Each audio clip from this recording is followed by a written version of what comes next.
नमस्कार, स्वागत है आपका मुनाफे की मंडी में, जहां हम आपको कमोडिटी मार्केट की तमाम खबरों के साथ बेहतरीन ट्रेडिंग कॉल्स भी लेकर आते हैं। आज हमारे साथ 4 मेहमान हैं। धर्मेश भाटिया हैं एमिरेट्स एनवीडी से, वंदना भारती हैं एसएमसी ग्लोबल सिक्योरिटीज से, साथ ही हमारे साथ 2 और मेहमान होंगे। हमारे साथ स्काईमेट से जीपी शर्मा साहब होंगे और साथ ही जिनेंद्र बाबेल होंगे, पूर्व president cotton seed brokers association से, जिनसे हम कॉटन मार्केट का आउटलुक जानेंगे। लेकिन सबसे पहले टॉप 10 खबरें आपको बता देते हैं फटाफट से।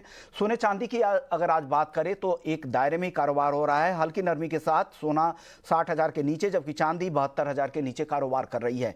क्रूड की बात करें तो यहां पर भी दबाव है, करीब 1% गिरकर $76 के नीचे ब्रेंट क्रूड का भाव चल रहा है। नेचुरल गैस में हल्की तेजी है, 187 रुपए के आसपास एमसीएक्स पर नेचुरल गैस और नाइमेक्स पर $2.25 के आसपास कारोबार हो रहा है। 722 रुपए के आसपास कॉपर में कारोबार हो रहा है। बेस मेटल्स में भी आज दायरे की ही चाल है। एग्री मार्केट की चाल देखें तो ग्वारसीड और ग्वारगम 10,700 पे ग्वारगम और 5,400 रुपए के करीब ग्वारसीड का वायदा ट्रेड कर रहा है। 46,000 के ऊपर है, आज तेजी दिख रही है। धनिया में भी हल्की रिकवरी है, आधे % की तेजी, 6,000 के बेहद करीब धनिया का वायदा ट्रेड कर रहा है। हल्दी 7,600 के आसपास निचले लेवल से फिर से खरीदारी यहां पर लौट रही है, 1.5% की तेजी यहां पर अब दिख रही है। कॉटन के 2500 के पास करीब आधा % की गिरावट आज दिख रही है। लेकिन चलिए सबसे पहले आज हम मानसून की बात करेंगे, क्योंकि चक्रवाती तूफान बिपार जो है अब एक्टिव हो चुका है। उसकी चाल कैसी रह सकती है और क्या ओवरऑल इसका मानसून पर असर होगा, साथ ही किन किन हिस्सों में बारिश और तेज हवाएं चल सकती हैं। बात करने के लिए हमारे साथ जीपी शर्मा साहब हैं स्काईमेट से। सर, स्वागत है आपका। सर, इस चक्रवाती तूफान का क्या असर होगा और किन इलाकों में ज्यादा बारिश की संभावना लग रही है आपको? धन्यवाद। देखिए, तूफान अरब सागर वाला हमारे तट से बहुत दूर है, जिसको अबीन बोलते हैं। उसका शॉर्टेस्ट डिस्टेंस कहे तो लगभग 800 किलोमीटर तट से दूर है, 750-800 किलोमीटर। गोवा से 900 किलोमीटर है, मुंबई से 1000 किलोमीटर है साउथ वेस्ट में, तो काफी दूरी पर है। हालांकि कई बार ऐसे सिस्टम बनते हैं जो क्लोजर रहते हैं कोस्ट के, उसके कारण वर्षा तेज आती है और बाकी भी हवा वगैरह तेज होती है, लेकिन ये सिस्टम बहुत दूर है तट से। इसका डायरेक्ट कोई इम्पैक्ट होने वाला है नहीं। हल्की फुल्की वर्षा जरूर हो सकती है और आने वाले दिनों में, हालांकि ये नॉर्थवर्ड मूव करेगा, अगले 3 दिन तक तो तेजी पकड़ेगा, वेरी सीवियर साइक्लोन स्टॉर्म भी बनेगा, 4 दिन तक समुद्र में रहेगा और इसकी जो दिशा है वो लगभग नॉर्थ में, पहले अगले 24 घंटे तक तो नॉर्थ में रहनी चाहिए। उसके बाद हो सकता है ये ट्रैक थोड़ा सा नॉर्थ वेस्ट की तरफ, उस तरफ चला जाए। लेकिन जैसे जैसे ऊपर जाता है तो हमारा जो गुजरात का जो सौराष्ट्र का क्षेत्र है, वो अगर आप देखें उसका ओरिएंटेशन काफी वेस्ट की तरफ रहता है। उसके पास ये जरूर पहुंच सकता है, पर फिर भी उससे भी करीब करीब, मैं तो कह रहा हूँ, सेफ डिस्टेंस रहेगा। आज के दिन में थोड़ा सा मुश्किल, क्योंकि अभी 6 दिन का समय लगेगा, 5-6 दिन का। ये स्टॉर्म जो है डिफाई करते हैं कभी कभी ट्रैक और इंटेंसिटी, लेकिन अभी 5-6 दिन का 5 दिन से पहले तो नहीं पहुंचेगा वहां गुजरात तट से पास भी। इसलिए अभी हमें इसको वेट एंड वॉच वाली स्थिति रहेगी। लेकिन इन दिनों में पश्चिमी तट पर, चाहे आप मुंबई की बात करें, कर्नाटक की बात करें, गोवा की बात करें, हमें कोई चिंता करने की जरूरत नहीं पड़ेगी। जी। अब जीपी शर्मा साहब, अब मेरा अगला सवाल होगा कि मानसून की एंट्री को लेकर आईएमडी का अभी फिर से बयान आया हूं। हालांकि उन्होंने पहले 4 कहा था, फिर 7 जून कहा, अब 9 जून को उनको लग रहा है, यानी 48 घंटे में मानसून की एंट्री हो सकती है। आप लोगों का भी अनुमान है कि 9 जून मानसून केरल पहुंच जाएगा। क्या इसमें कुछ बदलाव आप करेंगे या आपको भी लग रहा है 9 जून को एंट्री हो ही जाएगी, 10 तक संभव है केरल में? अब आप ही के चैनल में सोमवार को आपने, जब हमने रिवाइज किया था, तो हमने 9 जून बोला था और शुरुआती दौर में भी हमने 7 जून बोल के उसमें 3 दिन का मार्जिन -3 डेज बोला था, वो जो हमेशा रहता है, और उसी के अंदर अंदर ही मानसून के पहुंचने की संभावना बिल्कुल रहेगी। जो रिवाइज डेट हमने, एग्जैक्ट डेट की बात करें तो जी हाँ, आपने ठीक कहा, परसों ही हमने बोला था कि 9 जून के आसपास पहुंचने की संभावना है। 9 जून तक पहुंच जाना चाहिए। जिसे एक आध दिन का फेरबदल इसमें कभी भी लेके चल सकते हैं, लेकिन मुझे भी ऐसा अभी अनुमान लग रहा है कि 9 तारीख तक इसको केरल तट पर पहुंच जाना चाहिए। देखिए, परिस्थितियां बन रही हैं, ये साइक्लोन बनने के कारण सारा का सारा संतुलन जो बनता दिख रहा था वो बिगड़ गया है समुद्र में। और ये इतने पावरफुल सिस्टम होते हैं, बैक टू नॉर्मल आना थोड़ा समय लगता है। और मानसून ऑनसेट का क्राइटेरिया भी थोड़ा सिंपल नहीं है, कॉम्प्लेक्स है। सभी चीजें होना, एक साथ होना, कॉपी बुक स्टाइल मानसून होना थोड़ा सा मुश्किल सा सवाल है। लेकिन परिस्थितियां बदल रही हैं और लगभग आई थिंक जो भी पैरामीटर्स हैं, चाहे रेनफॉल का ही है, क्लाउड्स का ही है, वो बनती दिख रही हैं और 9 तारीख मानसून आने की संभावना बिल्कुल बनी रहेगी। जी शर्मा जी बने रहिए, आपसे एक और सवाल मैं पूछूंगा, लेकिन उससे पहले हमारे सहयोगी प्रकाश प्रियदर्शी मौजूद हैं। प्रकाश, खरीफ फसलों की एमएसपी का आज ऐलान हो सकता है, कैबिनेट की बैठक चल रही है, क्या उसको लेकर क्या खबर है? क्या कुछ इस तरह की भी डिटेल्स मिले कि कितनी बढ़ोतरी हो सकती है एमएसपी में?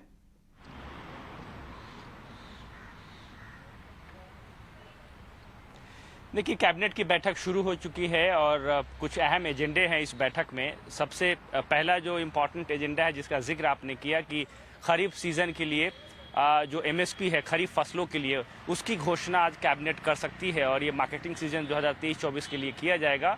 और अगर फसलों का आप जिक्र करें तो इसमें धान, मक्का, ज्वार, बाजरा, तमाम ऐसे करीब 15 तरह के फसल हैं जिसके लिए एमएसपी की घोषणा जो है सरकार करेगी। और इस बात की भी संभावना जताई जा रही है, जैसा कि हमें सोर्स बता रहे हैं, कि एमएसपी में बढ़ोतरी की जा सकती है। अब सवाल उठता है कि कितनी बढ़ोतरी होगी, तो इसके लिए एक फिक्स फार्मूला है 2018-19 के बजट में जिसका ऐलान किया गया था, जिसके हिसाब से जो प्रोडक्शन कॉस्ट है उसका कम से कम 50% के आसपास जो है एमएसपी में बढ़ोतरी होनी चाहिए। उनका जो फ़ायदा है वो किसानों को मिलना चाहिए और उस फार्मूले के हिसाब से जो है इसकी घोषणा की जाएगी। अलग अलग कैटेगरी में अलग अलग बढ़ोतरी हम देख सकते हैं। इसके अलावा एक और इम्पॉर्टेंट एजेंडा, जैसा कि हमें सोर्स बता रहे हैं, वो बीएसएनएल से संबंधित है, जिसमें कि बीएसएनएल के फाइनेंशियल रिवाइवल के लिए एक और स्कीम की घोषणा जो है आज कैबिनेट की बैठक में हो सकती है। लेकिन जो सबसे इम्पॉर्टेंट एजेंडा है वो एमएसपी का ही है और इस बात की बेहद संभावना है कि आज इस प्रपोजल पर कैबिनेट अपनी मुहर लगा दे। जी, सबसे अहम एजेंडा है किसानों के हक की बात है, जहां पर इस बार 2023-24 के लिए एमएसपी का ऐलान, खरीफ फसलों के एमएसपी का ऐलान हो सकता है। शुक्रिया प्रकाश, ये एक्सक्लूसिव रिपोर्ट लाने के लिए, डिटेल्स बताने के लिए। अब इंतजार है कितनी बढ़ोतरी यहां पर हो सकती है। अब शर्मा जी, आपसे आखिरी मेरा सवाल होगा, खरीफ सीजन शुरू हो चुका है, अब धीरे धीरे सोइंग की तरफ भी बढ़ेंगे किसान।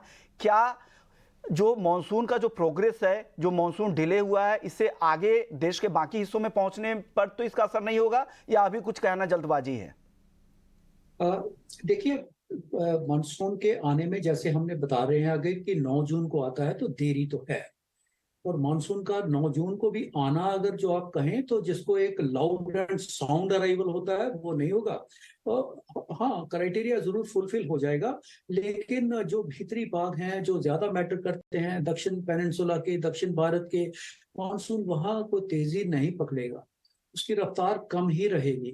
चाहे कोस्ट के आसपास जैसे गोवा, मुंबई की बात करें तो हो सकता है 12-13 तारीख तक वहां भी मानसून की बौछारें देखने को मिल सकती है, मुंबई जैसी जगह पे।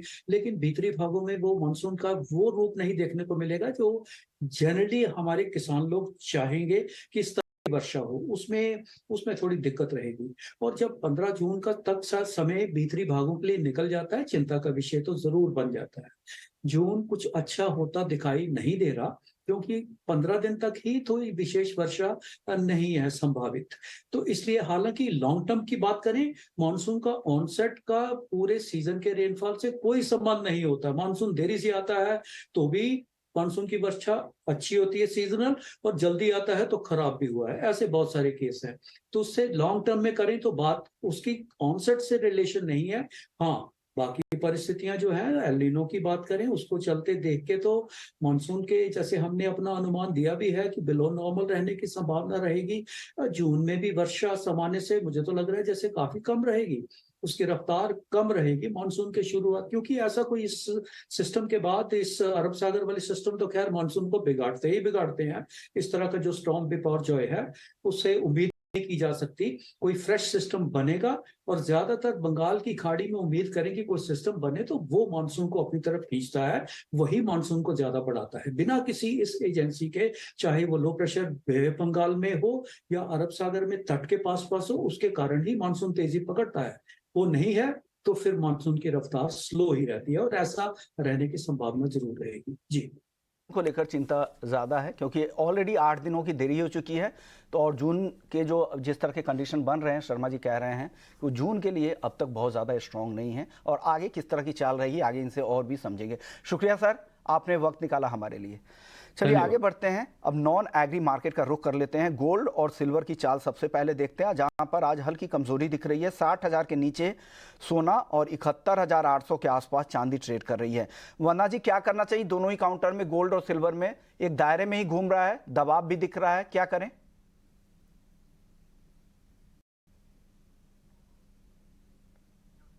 वंदना जी, आपका ऑडियो म्यूट है। बिल्कुल विशुमान जी, यहाँ पे क्लैरिटी बहुत ज्यादा नहीं है और मेरे ख्याल से थोड़ा सा यहाँ पे प्रेशर दिख रहा है गोल्ड पे। गोल्ड में 59,950 के करीब यहाँ पे सेलिंग करनी चाहिए। 59,650 का यहाँ पे टारगेट होगा। स्टॉप लॉस लगाना होगा 60,100 का। लेकिन एक चीज बोलना चाहूंगी विशुमान जी, अगर एक बार वीकली क्लोजिंग 59,650 से नीचे होता है तो ये एक टेक्निकल लेवल है जहां से हम ज्यादा प्रेशर आता हुआ देख सकते हैं गोल्ड में। जब तक क्लोजिंग 59,650 से नीचे नहीं होती है तब तक हम ये नहीं कह सकते कि बहुत ज्यादा प्रेशर इस काउंटर में है। इसी तरीके से मुझे लग रहा है कि सिल्वर में भी हल्की यहाँ पे गिरावट जो है वो आज देखने को मिलेगी।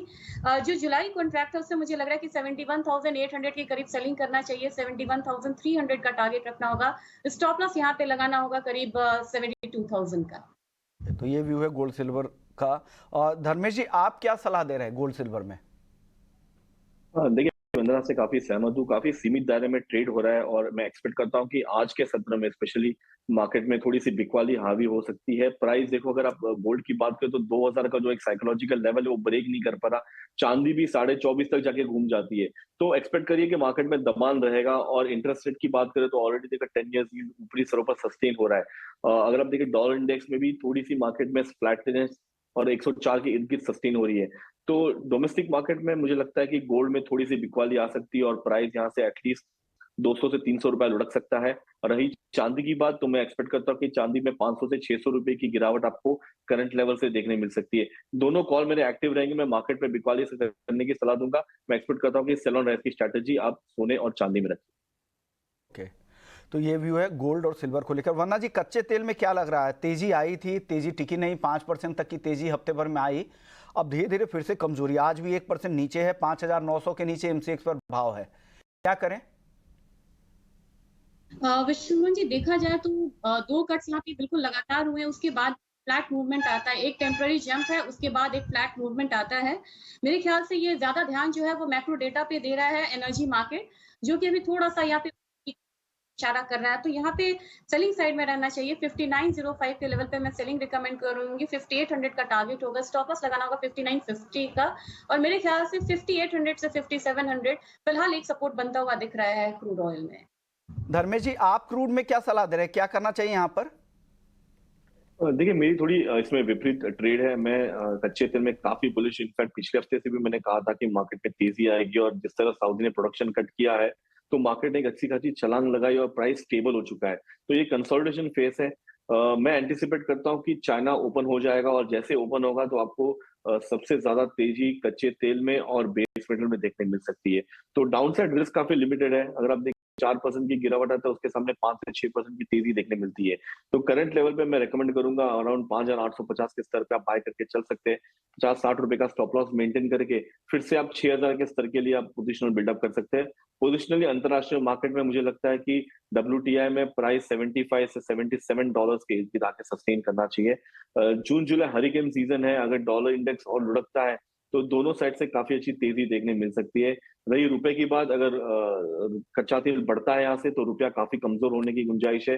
तो वहां पे डोमेस्टिक मार्केट में M6 में ज्यादा तूल मिल सकता है प्राइस को। तो बाय की स्ट्रैटेजी मेरी कच्चे तेल में रहेगी। चलिए, वक्त हो गया एक छोटे से ब्रेक का। ब्रेक के बाद लौटेंगे तो बेस मेटल्स की बात होगी, एग्री मार्केट की बात होगी और खास करके कॉटन और कॉटन केक पर भी एक राय लेंगे। जल्द लौटते हैं।